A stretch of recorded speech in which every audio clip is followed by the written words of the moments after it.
The artist simply gathers pieces and directs them on a course and lets the material or the subject remain itself.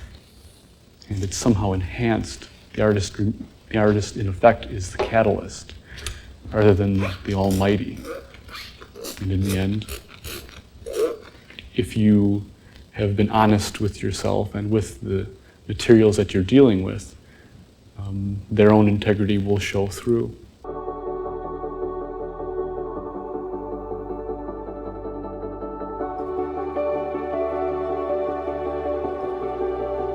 What the photographs really are is they capture a small isolated corner of the wilderness that is there all the time and is always filled with integrity.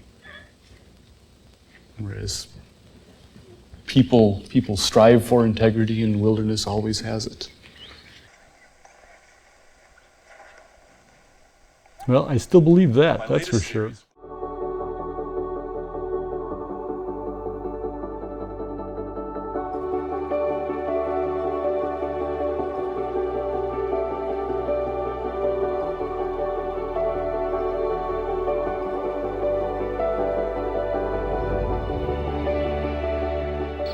I spent 3 months traveling by motorcycle, camping out, basically isolating myself and cutting out all the static so that all that remained was the wilderness. I usually don't pull out the camera for at least a week after I've been out on one of these sojourns. And it's usually on a hunch. I see something specific texturally or structurally in the image that looks appealing to me. Either I've thought about it before, or it just strikes me as being unique. And very often the lighting isn't correct, so I set up the camera, focus it on the subject, frame it the way I think it would look good when the lighting is correct. Very often I'll stroll away and come back later if I think the lighting is going to be correct within a reasonable amount of time, like within 6 hours.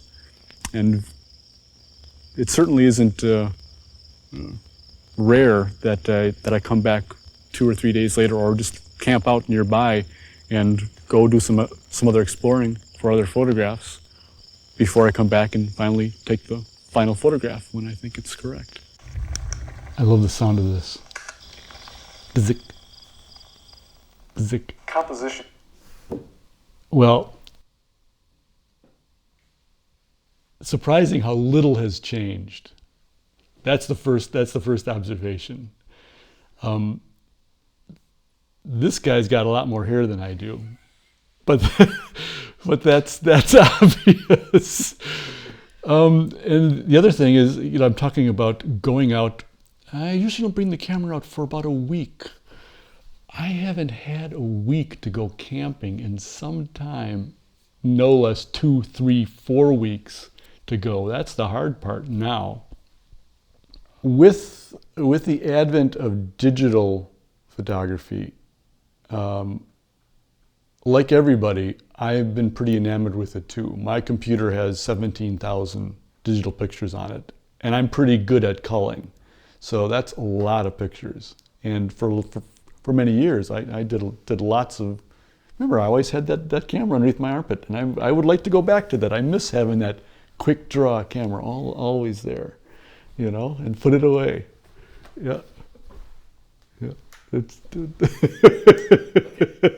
I enjoy it as much as I ever did. I'm more than a little bit. I'm disappointed that with the advent of the digital age and everyone having a cell phone in their pocket, everyone has 10,000 pictures, 20,000 pictures on their computer.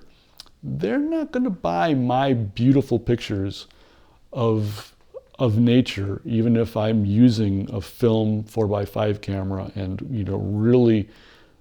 really spent decades learning my craft and getting good at it to make a beautiful picture. The new cameras on people's cell phones will do an adequate job of the family gathering or of that beautiful sunset that someone saw when they took a cruise down in the Bahamas.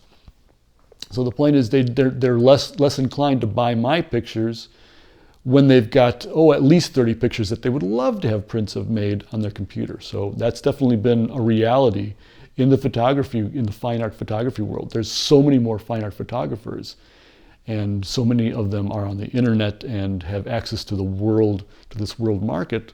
When I was taking all these images in my 20s and early 30s, and I spent 3 months out of every year camping out and doing photography, I thought, okay, I'm doing what I really like. Someday, somehow, this is going to pay off.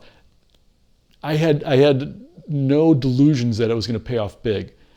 I just figured I would pay for itself, and I'd be able to buy, flour to make bread, kind of a thing. Very realistic, but I don't see that really happening. If I had no other interests and had stuck with photography from beginning to end, then maybe I would just automatically have developed a name for myself, as so many photographers who say, well, I don't know how to do anything else, or musicians. Well, I don't know how to bake bread. I don't know how to build houses. I know how to play a guitar, so that's what I do. And they do it for 30 years, and that's what they're known for. But I've got other interests, and that's give and take of life. Sometimes when I give up photography, or give up flying, or not have built this house in exchange for having a blossoming career in photography, it's been a rich life, and there are other people who've done it the other way, or any of 100 different ways to make it as an artist or as a photographer. And this is my path, and this is the way that I did it, and I'm comfortable with it.